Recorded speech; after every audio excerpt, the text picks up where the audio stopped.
Apakah pelatih anyar timnas Patrick Kluivert mampu memenuhi ekspektasi publik menembus Piala Dunia untuk kali pertama? Kita bahas bersama pengamat sepak bola Haris Pardede atau Bung Harpa. Bung Harpa, selamat malam.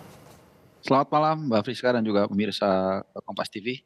Selamat malam. Wah, setelah drama yang panjang selama pekan ini, akhirnya Patrick Kluivert diperkenalkan ke publik secara resmi sebagai pelatih timnas. Meskipun ya, kalau PSSI selalu bilang masih ada waktu kok 2,5 bulan lagi menuju kualifikasi. Tapi kan pada faktanya, it's not that literally 2.5 months. Masih kurang dari itu. Dan belum ada pertemuan dengan pemain timnas secara langsung. Nah, bagaimana sih sebenarnya harus dilakukan secara cepat untuk membangun chemistry? Satu, berikutnya adalah agar satu pola dengan apa yang diinginkan oleh tim kepelatihan, Bung Harpa. Ya, pertama ini sebenarnya mungkin hanya 2 bulan ya. Karena pertama kalau kita lihat letter luck-nya itu 2 bulan 1 minggu. Dan jangan lupa Februari nanti itu bukan tahun kabisat, jadi hanya 28 hari. Ini jadi waktunya sempit ya, supaya kita memahami basic dari semua ini.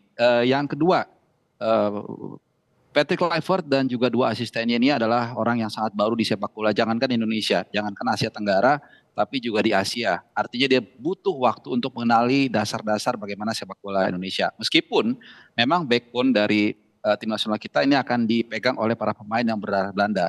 Tapi ya itu tadi di konferensi pers pun dia juga mengatakan akan memperhatikan pemain lokal. Dan ini adalah sebuah awal yang bagus. Sebuah persiapan yang memang dimulai dari scratch, dari nol yang harus disiapkan benar-benar. Jadi 2 bulan yang menurut saya waktu yang sangat singkat untuk bisa mempersiapkan ini semua. Sehingga kalau dikatakan akan ada banyak perubahan yang dilakukan oleh Patrick Kluivert, I don't think so. Karena memang dia harus juga melihat apa yang sudah selama ini jalan dan kemudian apa yang bisa diimplementasikan di sana. Yang terpenting adalah kalau kita lihat kenapa seorang Patrick Kluivert dan juga 2 asistennya ini dibawa, karena untuk mengakomodir situasi di ruang ganti yang dianggap sudah tidak kondusif lagi ya menurut PSSI dengan para pemain diaspora. Maka dibawalah istilahnya pawangnya untuk bisa membuat anak-anak ini menjadi satu kesatuan. Dan ini adalah yang menjadi ditekankan juga di konferensi pers yang baru saja dilakukan di Hotel Mulia. Bagaimana Patrick Kluivert berkali-kali menggunakan kata mentransmisikan, mengirimkan apa yang dia mau untuk diterapkan oleh para pemain. Meskipun yang saya katakan tadi dia juga akan mengakomodir ya apa yang sudah dijalankan selama ini dan bahkan dia memberikan credit point juga kepada pelatih pendahulu yaitu Sintayong. Nah itu salah satu hal baik dalam konferensi pers tadi saat Kluivert memberikan kredit, memberikan apresiasi untuk Sintayong. Dia bilang bahwa Sintayong sudah membawa timnas sampai ke level yang sukses. Dia akan membawa ini bahkan lebih yang dijanjikan Kluivert. Nah, tapi kan ada perbedaan pola tentu ya dalam kepelatihan. Nah, kalau Kluivert bilang suka sepak bola menyerang, 4-3-3 dia suka. Tapi kan tadi Kluivert bilang juga melihat bagaimana formasi ini akan bergantung pada kondisi tim, bagaimana keadaan pemain. Nah, bagaimana kalau amatan Bung Harpa soal ini? Ya, kalau kita lihat sepak bola modern itu sudah lagi tidak terlalu mengusung warna yang kental ya. Kalau kita lihat dulu ada Catenaccio, ada Total Football, ada Staying Power-nya Jerman. Itu semua sebenarnya sudah menyatu, sudah melebur. Kalau kita lihat di sepak bola kontemporer ini lebih kepada high pressing, kemudian build up serangan. Ini yang lebih dikedepankan. Itu yang pertama.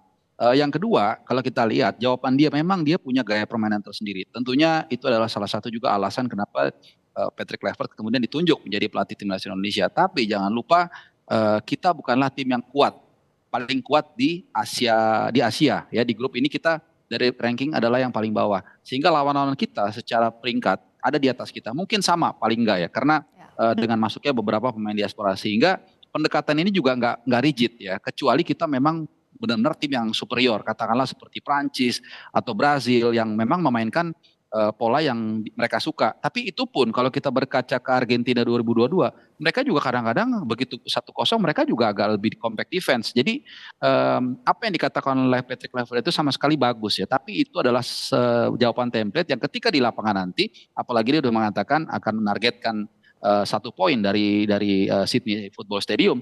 Artinya ini juga akan melihat konstelasi di lapangan. Di siapa lawan yang akan dihadapi. Ketika lawan nanti kita akan menghadapi Australia yang secara materi, secara peringkat dan mereka akan tampil sebagai tuan rumah ini terbilang berat. Saya rasa juga tidak mungkin Patrick Kluivert akan memainkan total football murni. Nah, tapi mungkin nanti 5 hari berselang tanggal 25 Maret di GBK, lawan yang kita hadapi Bahrain yang menurut saya kita tidak tidak jauh beda levelnya atau katakanlah sama, di situ mungkin baru kita akan melihat sedikit banyak warna dari total football yang akan diusung oleh Patrick Kluivert. Iya, dan untuk memberikan kepercayaan diri menguasai bola, tadi kan juga disinggung oleh Patrick Kluivert bahwa yang Ya. harus percaya diri, pemain ini harus percaya diri saat menghadapi bola. Nah, apa sih yang jadi catatan Bung Harpa soal ini dibandingkan dengan pola permainan para penggawa timnas? Ya, kalau saya lihat ini kita berarti bicara motivasi ya, kita bicara juga kesamaan visi dan frekuensi dan inilah yang saya pikir adalah salah satu kelebihan dari Patrick Kluivert. Kalau kita lihat dari usia-usia para pemain diaspora ini terutama adalah 20 sampai mungkin paling tua itu Tom Hai 29. Jadi artinya ketika mereka mungkin mulai masuk ke SSB, orang yang dilihat mereka adalah ya Patrick Kluivert, mungkin Roy Mackay atau mungkin Ya. pemain-pemain hebat lainnya. Jadi ketika sosok tersebut ada di ruang ganti tentu secara natural itu akan membuat mereka termotivasi dan ini saya pikir menjadi sesuatu yang sangat penting ya. Artinya kalau sosok ini sangat dihormati dan kemudian didengarkan, maka ini akan lebih mempermudah pekerjaan mereka di lapangan. Meskipun sekali lagi ini juga bergantung dari lawan yang dihadapi. Jadi ada satu langkah yang positif yang diusung oleh Patrick Kluivert, juga presentasi yang sangat bagus, tapi pada akhirnya ini akan dibuktikan dari dua pertandingan menghadapi Australia dan Bahrain yang menurut Patrick Kluivert dia akan menargetkan 4 poin. Tapi kalau saya pribadi sendiri menurut saya kalau setidaknya kita bisa menang dari Bahrain, menurut saya itu sudah minimal sudah cukup. Karena sebenarnya lawan yang dianggap bisa head to head itu adalah Bahrain ya, Bung Harpa ya? Iya, betul. Bahrain kalau kita berkaca deh, nggak usah jauh-jauh ya dari pertandingan sebelumnya di pertemuan pertama di Bahrain kan kita kan bisa mengimbangi mereka ya. Ya. Setelah tertinggal 1-0 kita bisa membalas 2 gol dengan sangat cantik dan kemudian sebelum ada kebobolan yang menurut saya juga kita sangat kontroversial. Jadi mereka adalah lawan yang secara potensi bisa kita kalahkan. Tapi satu yang mesti diingat, jangan lupa mereka kemarin baru saja menunjukkan bahwa mereka juga tidak main-main ya. Mereka juga jangan kita anggap enteng. Kenapa? Karena mereka baru saja menjuarai Gulf Cup.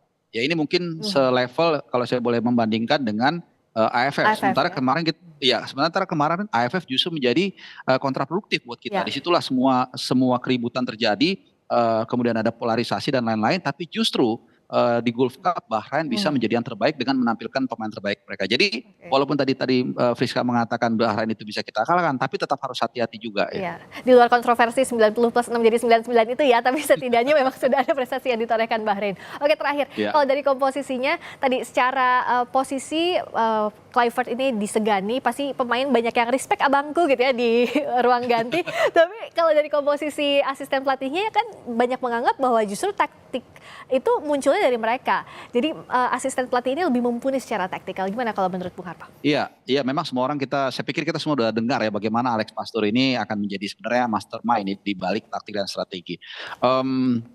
Patrick Kluivert bukannya tidak bisa melatih atau tidak punya pemahaman, enggak. Dia adalah mantan pemain hebat di Ajax, Milan dan juga Barcelona. Tapi kalau kita lihat dari track record sebagai pelatih, memang Alex Pastur ini lebih mentereng ya. Dia 3 kali dia membawa tim dari RSD divisi promosi ke divisi. Jadi ini merupakan nanti akan membantu juga Kluivert dalam memberikan masukan. Tapi ya saya pernah juga sempat menyebutkan bahwa situasi ini harus di-manage ya, karena ada potensi konflik juga.